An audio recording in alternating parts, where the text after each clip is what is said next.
Mənim ateist olub, İslama gəlişim heç də təsadüfi və ya qeyri-adi deyil. Ateist olmuşam, özü də radikal ateist. Və dindarlarla debata çıxanda onları məntiqlə sıxışdıra bilirdim. Biz ateistlərin əsas güvəndiyimiz məqamlar, Darwin nəzəriyyəsi, Einsteynin nisbilik nəzəriyyəsi, kainatın böyük partlayışdan yaranma nəzəriyyəsi idi. Qurana isə ona görə müraciət edirdim ki, hansısa oponentimlə debata hazır olun. Kimsə mənə Qurandan sitat gətirəndə cavablamağa hazır ola bilir. Günlərin bir günü YouTube'da Oxford'un alimlərinin çıxışına baxırdım. Orada söhbət kainatın böyük partlayışdan yaranmasından gedirdi. Alimlərin dediklərinə görə, diqqət, kainatdan öncə heç bir şey yox idi. Singulyarlıq deyilən bir materiya var idi. Və həmin singulyarlığın kriteriyalarını, atributlarını alimlər bu cür açıqlayırdı.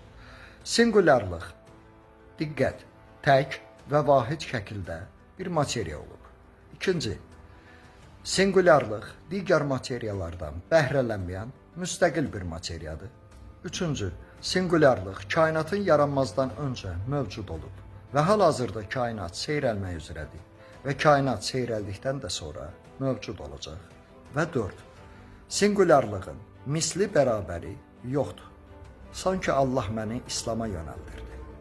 Həmin günü YouTube'da Qul Huvallahın tərcüməsini dinləyirdim və şok bir hala gəldim. Qul Huvallahu əhəd, Allah tək və vahiddir. Allahu samed, Allahın heç kimə ehtiyacı yoxdur və heç kimdən və heç nədən bəhrələnmir. 3. Ləm yəlid və ləm yulad, doğmayıb, doğulmayıb. Yəni ki, kainat yaranmazdan öncə mövcud olub və qiyamətdən sonra da mövcud olacaq. 4. Və ləm yəkullahu kufuvan əhəd, Allahın misli bərabəri yoxdur. Əslində sən demə, elmlə İslam eyni fikirləri irəli sürülmüş. Bundan sonra isə Qurana daha ciddi yanaşmağa başladı. Və Quranda Darwinin təkamül nəzəriyyəsinə, Einsteynin nisbilik nəzəriyyəsinə, böyük partlayış nəzəriyyəsinə, demokratiya, kommunizm anlayışına və kainatın canlı olmasına rast gəldim. Hal-hazırda kvant fizikasının alimləri sübut edir ki, kainat canlıdır. Əgər kainat canlıdırsa, canlını cansızdan fərqləndirən səbəblərdən biri şuurdur. Toyuğun, mikrobun, insanın, həşəratın şuuru olduğu kimi, kainat da canlıdır və onu da idarə edən şuur olmalıdır. Bir halda ki, İslam və ateizm eyni müddəalardan danışır, ateist olmağın anlamı nədir? Və bir halda ki, alimlərin 19-cu, 20-ci, 21-ci əsrdə dediklərini Quran 6-cı əsrdə deyibsə, təbii ki, mən daha köhnə mənbələrə yönəlməliydim. Bir halda ki, Qul Huvallah böyük partlayış nəzəriyyəsi ilə üst-üstə düşürsə, bir halda ki, Einstein deyirdi ki, biz 3 ölçülü kainatda yaşayırıq.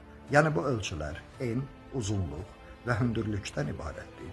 Amma kainatda elə bir aləmlər mövcuddur ki, orada 4-cü və 5-ci ölçülər var. O da zaman və məkan anlamlarıdır. Və həmin anlama Quran-ı Kərimdə bərzax deyilən bir anlayışda rast gəlirik.